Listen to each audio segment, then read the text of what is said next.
Suspense.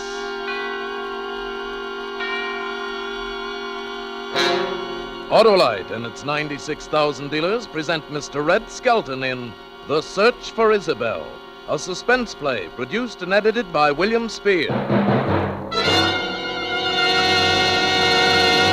Hey, Hap, did you hear about the super snook from Sandy Hook who found Snoo in his car? Snoo? What's Snoo? Nothing. What's new with you? Oh, Harlow, that's really pretty corny. It sure is, but it just shows how easily you can be fooled. Now, take automobile batteries, for instance. They look alike, but there's only one Autolite Stay Full battery. The difference? Autolite Stay Full batteries need water only 3 times a year in normal car use. In addition, Autolite Stay Full batteries have a fiberglass retaining mat at every positive plate for longer battery life. The fact is, in recent tests based on SAE life cycle standards, Autolite Stay Full batteries gave up to 70% longer average life than batteries without Stay Full features. So get an Autolite Stay Full battery. Remember, you're always right with Autolite.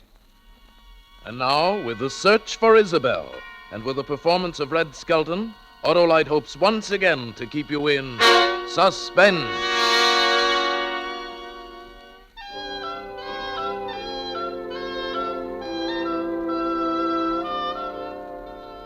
You know, Isabel first came into my life when I received a card from the telephone company stating that my application for a phone had been approved, and they were going to install one in my apartment. Well, I left instructions with the apartment house management to let the serviceman in.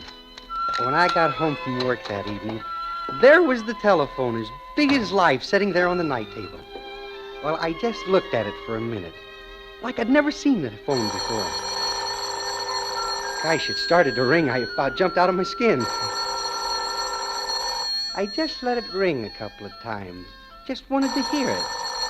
To me, it sounded like the bells of St. Mary. Hello? Is Isabel LaRue in, please? Oh, I'm sorry. You must have the wrong number. Is this Evergreen 31924? Take a look. Yes, Evergreen 31924. Well, isn't Miss LaRue there? No, this phone was just installed. This must be her old number. Oh, well, I'm sorry to have troubled you. Thank you. Oh, no trouble at all.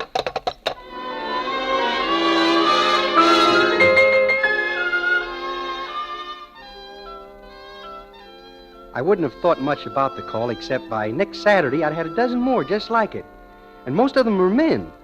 But it interested me. Any gal that gets around like that must interest a guy. So I decided that the next time I would try to find out a little further. Hello? Harold Mason's office calling for Miss LaRue. Oh, yes. Put him on. Just one moment. Hello, Miss Isabel LaRue. Mr. Mason calling. Well, Miss LaRue will be right here. Put Mr. Mason on. Hello, Isabel. Harold. Well, this isn't Isabel. Who is this? Well, you see, this is Dick Brown. Isabel LaRue used to have this number. You know, I would appreciate it very much if you could tell me any other way I could get a hold of her. You see, I get quite a few calls and... Hello? Hello, Mr. Mason? Hello? He hung up. Why, I don't know. But one thing I found out was that little Isabel, if nothing else, must know the right people. A guy like Mason, who has got to go through 2 secretaries to make a phone call, must have a couple of chips. She was beautiful, no doubt about that. She must have to be to get so many calls from so many different guys, and the right kind, too. She was very mysterious. Or why else would they hang up when I asked about her? She was tall, willowy, very sophisticated. A blonde. No, a brunette. And a lot of fun. I drew a mental picture of her as a gag just to see how close I'd come when I actually met her. Well, I finally dozed off. She must be beautiful and lovely. Beautiful, tall. Maybe a redhead.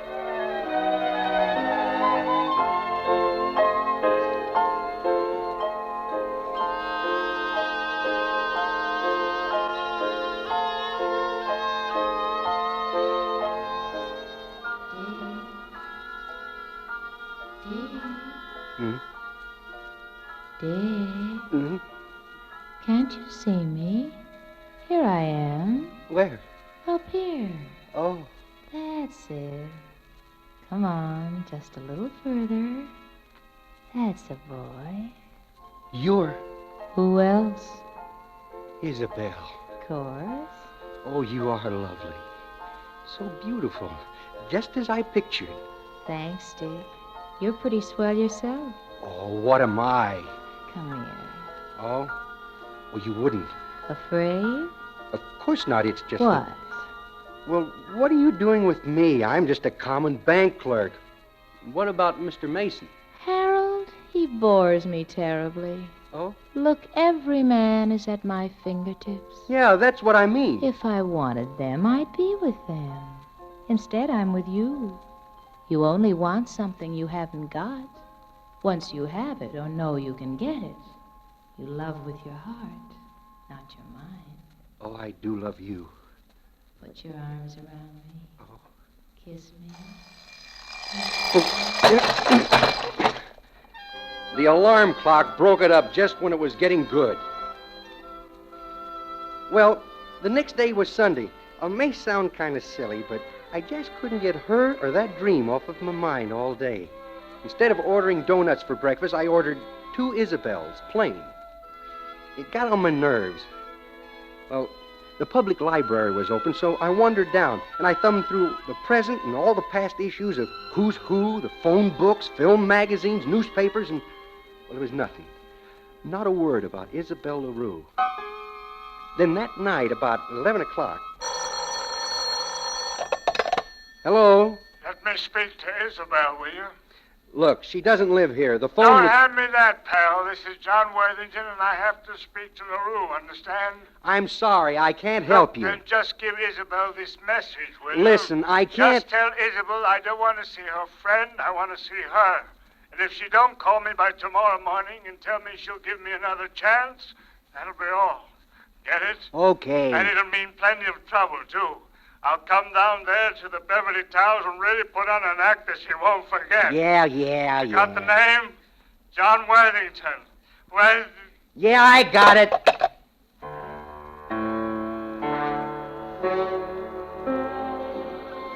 Well, I didn't give it much thought then. That particular phone call to Isabel, that is. But the next morning at breakfast, something happened. I was drinking my coffee, and I caught the sight of the paper next to me.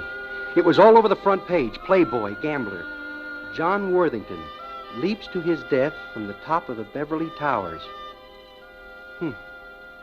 Now, the papers had it doped out that the reason for the suicide was that John Boy was a couple $100,000 in debt.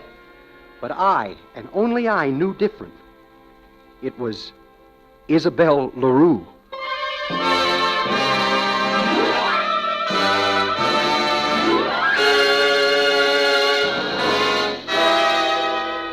Autolite is bringing you Mr. Red Skelton in The Search for Isabel, tonight's production in radio's outstanding theater of thrills, Suspense.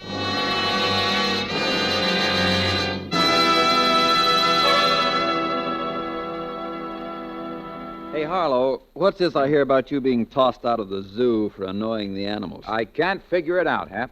Well, what were you up to when they hustled you off? I was standing at the camel enclosure, thinking about Autolite Stay Full batteries, of course. So I turned to the nearest dromedary and said, you know, you guys are overrated. Why, when it comes to carrying water, you're damp rags compared to Autolite Stay Full batteries. Did you know that Autolite Stay Full batteries need water only 3 times a year in normal car use? Well, that camel just curled up and cried. And that's when you were bounced? Mm-hmm. But on the way out, I told the keeper that Autolite Stay Full batteries have over 3 times the liquid reserve above the plates than ordinary batteries. In addition, each one of these positive plates is protected with a fiberglass retaining mat for longer battery life. The fact is, in recent tests based on SAE life cycle standards, Autolite Stay Full batteries gave up to 70% longer average life than batteries without Stay Full features. So, friends, see your neighborhood Autolite battery dealer today and get an Autolite Stay Full battery for your car. Remember, you're always right with Autolite. And now, Autolite brings back to our Hollywood soundstage our star, Red Skelton, with Kathy Lewis in The Search for Isabel, a tale well calculated to keep you in suspense.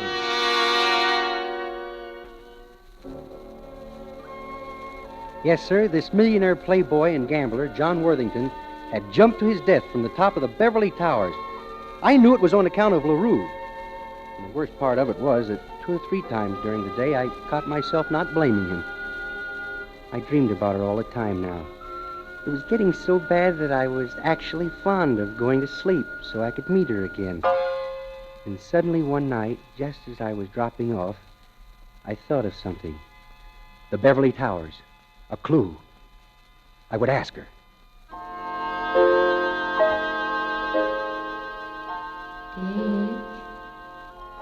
Dick. Dick. I love you.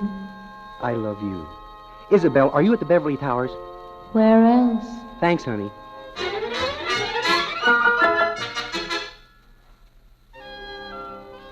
The Beverly Towers is about as swanky as you can get. Strictly for the white tie and ermine trade. But Isabel was different. I knew that. So different. I arrived at the Beverly Towers and I walked up to the elevator as big as life. Boy, I'd never seen a joint like this. The elevators were even gilded. Your floor, sir? Well, I'm from the FBI, a T-man. What apartment is Miss Isabel LaRue's? LaRue? Well, I shouldn't tell you, but, for how much? Money? The United States government don't tip, my boy. Yeah. It's 903. But look, I think you better get your information across the street, huh? The Blue Bottle Bar and Grill. Talk to the bartender. Because if you don't, I'll be in trouble. Thanks, son. We won't forget you when we crack this case, because your government has plenty of influence in Washington. It was actually around the corner on 3rd Street, the Blue Bottle Bar and Grill. Well, I cased it. The joint. Through the window. It looked pretty rough. And, well, anyway, I realized it was midnight already, and they were starting to close up, and I was pretty tired, so I figured that tomorrow would tell the tale. A half hour later, I was back in my apartment. I got undressed, and I climbed into bed. I was tired. Oh, I was so tired. Hello. Hello, is Mr. Brown in, please? This is Brown speaking. This is the Mount Vernon Police Department. Police? Oh, now, don't worry. We noticed that you have the telephone number Evergreen 31924. Yes, I do. Well, we're trying to locate an Isabel LaRue, Isabel? and we thought you might be getting some calls for her. Oh, you did. Florbell McCoy, you said? No, Isabel LaRue. No, never heard of her. Well, we're sorry to have bothered you. But, look, if you do get any calls for her, try to get their names and let us know, will you? Sure will. All right, thank you. I put the receiver back on the hook. I must be going really nuts. Why did I do that for? So she's in trouble. What business is it of mine? Why didn't I tell him? Well, about after an hour, I finally went off to sleep again.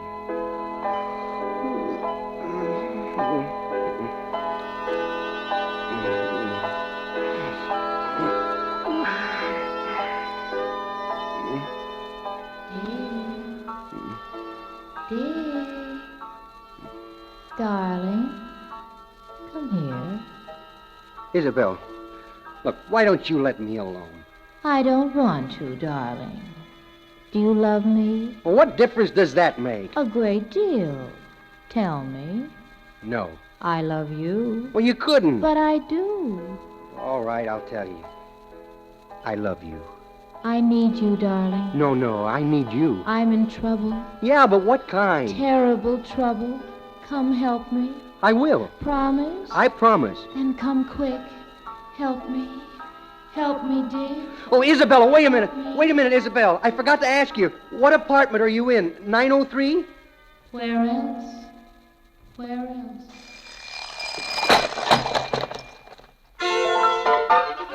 It was 7:30, and by 8:15 that morning, I was standing in front of 903. I was shaking like a leaf. I could feel my lower lip start to quiver. It always does that when I get nervous. I knocked softly. Twice. I waited. There was no answer. I was holding one of my new calling cards in my left hand, and I could feel it getting wet. Oh? What do you want? Well, does the... I'm Mr. Brown calling for Miss LaRue. Never heard of her. Well, she lives here. I live here, smart boy, now go away. You live here? Who else? Now beat it, smart boy. Well, now look, I know she's in... Hey! Next time, don't pound the door off. He was a big guy in a brown pinstripe suit. I got a look at the room inside. There was another tough guy in there. He'd been holding a revolver. Well, I tried to find that elevator boy to check whether I heard him right when he said room 903 was Isabel's. But he wasn't around. So I did what else he said. I went around to the Blue Bottle Bar and Grill. Yeah, what'll it be? What do you got? Oh, about a little 8-year-old scotch. Good. Uh-huh. Chaser? Yeah, a root beer. Huh. Well, you're serious about this drinking stuff. What's the matter, your girl leave you? Well, it's worse than that. You see, I can't find her. Hey, you don't know Isabel LaRue. Isabel? Hey, just who are you, huh? Here's my card. Light's kind of bad in here. Richard Brown, Municipal Bank and Trust Corporation. Uh-huh. Are you a good friend of Isabel's? We had only just discussed getting married, that's all. Oh, I see. Well? Well, I don't know where she is myself, but I think this gentleman does, Mr. Brown. Oh? Hello. Hi. Mr. Brown here is looking for Isabel LaRue. Says he and she was going to get married. Mm-hmm. So I told him you might be able to help him, Roy. Oh, sure. I know where she is right now. Oh? Where? What are you drinking, pal? Oh, 8-year-old pre-war. Ah, you don't want to drink that. Hey, Max, that 13-and-a-half-year-old special, huh? Right. That's it. You know, I was about to recommend it. And, here you are. Not for me, Max. I'm a brandy drinker myself, Mr. Brown. Well, you must be the fella Isabel's been talking about. Come on, drink up.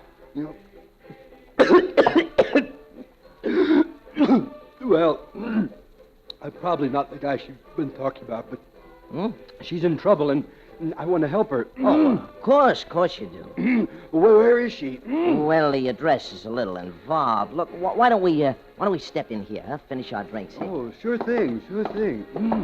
Hey. You, have a car? Oh, of course. Where? Well, it's right out there. It's that gray convertible. Oh, well, fine then. You won't have any trouble. Hey, Thanks. come on, drink up. Thanks.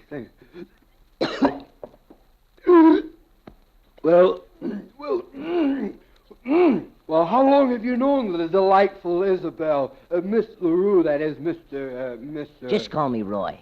Oh, thanks, Roy. Forget it. Come on, a toast. A toast to Isabel. The one and only Isabel LaRue. To Isabel, wherever she may be.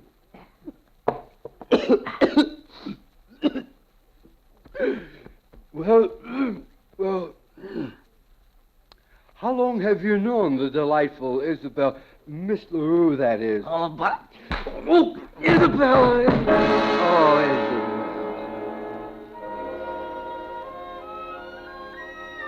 Well, next, I knew for sure I was back at my apartment with enough bandages around my head to pass for a Hindu Swami, which is maybe what I should have done. I was lying on the bed, and my left hand was clutched one of my own cards. On the back of it was scrawled, "It's a misdemeanor and so forth to say you are a member of the FBI unless such is true. Lay off trying to contact I. LaRue. Signed, sincerely, your FBI." Oh, my head was throbbing like a trip hammer. I reached over and took a couple of aspirins, and in a few minutes I was off again in the land of Nod.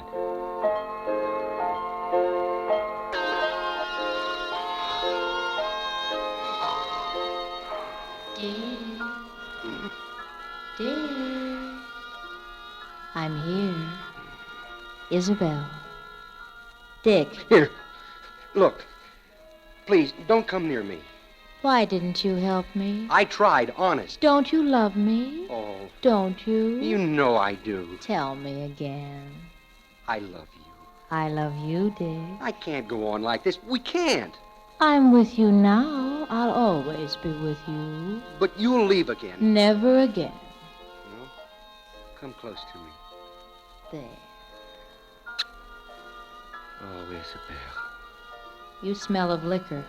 Oh, well, I just haven't. My big, foolish, brave boy. They give you a Mickey. They did? What else? Oh, I love you. Promise you'll always be mine. Forever. Dick, What, dear? where are you going to go when you get up and have a nice, hot dinner? Blue Bottle Bar and Grill? Where else?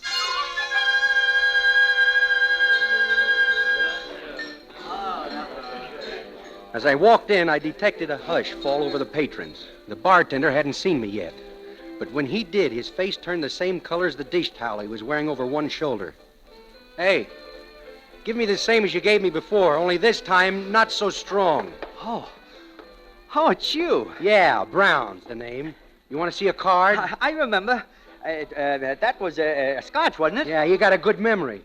But not that 13-and-a-half-year-old stuff this time. Oh, sure. Hurt your head, sir? No, I always wear bandages. It holds my hair down. Pour above the bar if you don't mind, so I can see it. Oh, sure. There, that's better. Now, where is Isabel LaRue? Oh, really? I didn't have nothing to do with it. Come on, out with it. Where is she? Please, she's in 903 Beverly Towers. 903, just as I suspected. Mr. Brown, don't tell nobody. I told you that they'll kill me. Oh, no, they won't. Thanks for the scotch.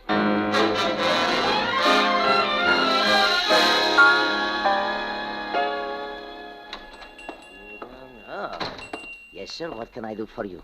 Well, what kind of a gun can I get for $17.50? Say, a gun, 17. Oh, yes, I have a practically brand new shotgun, 12 gauges. No, I was looking for a pistol. Pistol. Yes.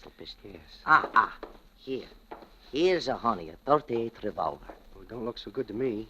Well, what can you expect for $17.50? It shoots, and I was told very accurately. It's a deal. Fine. You will have to sign some forms here and some identification, state law.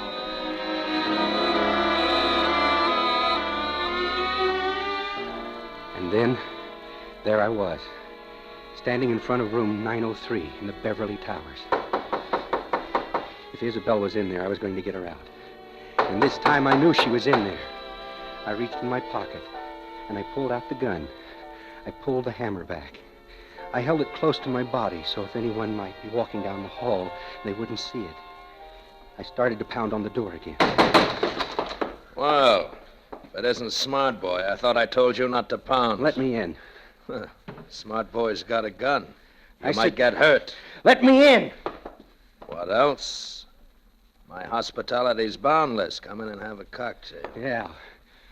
13-half-year-old Scotch cocktail, I suppose. Oh, where's Isabel? Oh, come now. Where is she? I know she's here. Put the rod away before you get hurt, Smart Boy. Hey, this morning Oh, hello, Roy. Come on in. And close that door behind you. Now, you two put your hands up. What is this? Now, both of you get over back against that wall. Look, Brown, I don't know what you're trying to prove. If you're as smart as you think you are, you'll get out of here fast. Isabel, come out. It's okay. You... Stand back where you are. See, there. You got hurt once, Nosy. Keep quiet. Isabel! What are you waving the gun around for? Now, stand back. You nervous? You let Isabel go. Hey, you're shaking so bad you couldn't hit the wallpaper. Now, you stay away from that mantle. I just want to pick up this automatic, that's all. Now, stay away! You're too nervous. You're out of your league, smart boy. Put that gun down. Drop the rod. Drop it. Don't! That's it. Drop the gun.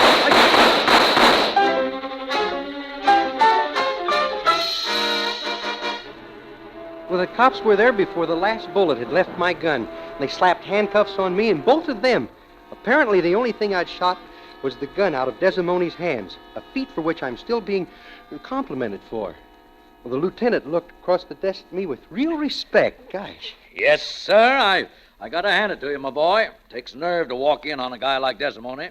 Who's Desimoni? What do you mean? Tony Desimoni, the guy who tried to murder you. Yeah, but so what? What does he do? You didn't know. The biggest racketeer and bookmaker alive. Oh, yeah, it takes nerve. Does? We were waiting to catch him on something big, and you fixed it for us. Now we got him on attempted murder. Hey, how much do he owe you? Nothing. Oh, you're lucky. He owed about $200,000 in bets he'd taken off the other suckers. Guys like that poor Worthington guy and what's his name, Mason. Oh, yeah. Yeah. Yeah, looks like Isabel LaRue is finally out of business. Oh, don't say that. Oh, why not? Please. Who's Isabel LaRue? You don't know? No, tell me. Oh, you're kidding. No, I'm not. Who is she? You don't know how it works, huh? Well, look, all bookies use fronts. Fronts? You mean Isabel is a front for Tony Desimoni? No. Isabel LaRue is Tony Desimoni. There is no such person as Isabel LaRue. No. Oh, no. Oh, well, that isn't so. What? Now, will you tell me why you went to all of this trouble? Well, you see, there was a girl, and, she's... Oh, you wouldn't understand. Tony Desimoni is up in prison now. Now, wouldn't this be true if Tony Desimoni was the same as Isabel LaRue? She wouldn't be coming to see me anymore, now, would she? Well, you'll have to excuse me now because it's a little late, and, I got to turn in, and besides, we want to be alone. I'm sure you'll understand.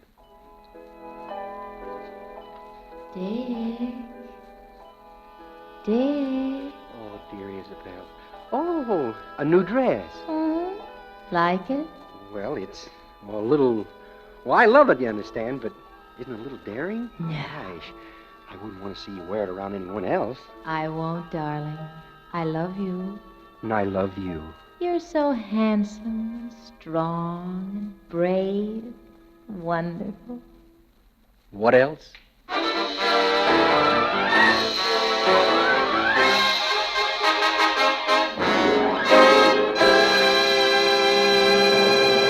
Suspense, presented by Autolite. Tonight's star, Red Skelton, with Kathy Lewis. Well done, Red Skelton, well done. Well, thank you, Harlow. I've heard you as a comedian, now as a dramatic actor. But look, have you ever done any commercial work? What, didn't you see me sell full of brushes? Oh, yeah, I forgot that. Yeah, do you want me to sell some of your Autolite Stay Full batteries now? Red, they practically sell themselves. Especially after we tell people that Autolite Stay Full batteries need water only 3 times a year in normal car use. What else? Well, that's right, Ed. It figures that way because Autolite Stay Full batteries are star performers, just like the 400 other products made by Autolite for cars, trucks, planes, and boats in 28 Autolite plants coast to coast. Autolite also makes complete electrical systems for many makes of America's finest cars. Batteries, spark plugs, generators, starting motors, coils, distributors, all engineered to fit together perfectly, work together perfectly because they're a perfect team. So, friends, don't accept electrical parts supposed to be as good. Insist on and get Autolite original factory parts at your neighborhood service station, car dealer, garage, or repair shop. Remember, you're always right with Autolite.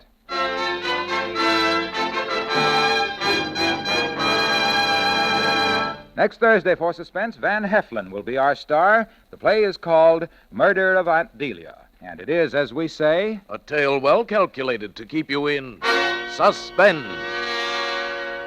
Tonight's Suspense play was produced and edited by William Spear and directed by Norman MacDonald. Music for Suspense is composed by Renee Garrigank and Lucien Morawek and conducted by Lud Gluskin. The Search for Isabel is an original play by Richard Vaudra.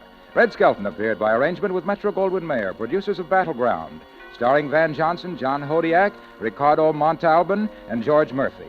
Red Skelton may be heard on his own Tide show for Procter & Gamble over CBS every Sunday night. You can buy Autolite Stay Full batteries, Autolite resistor spark plugs, Autolite electrical parts at your neighborhood Autolite dealers. Switch to Autolite. Good night. This is CBS, the Columbia Broadcasting System.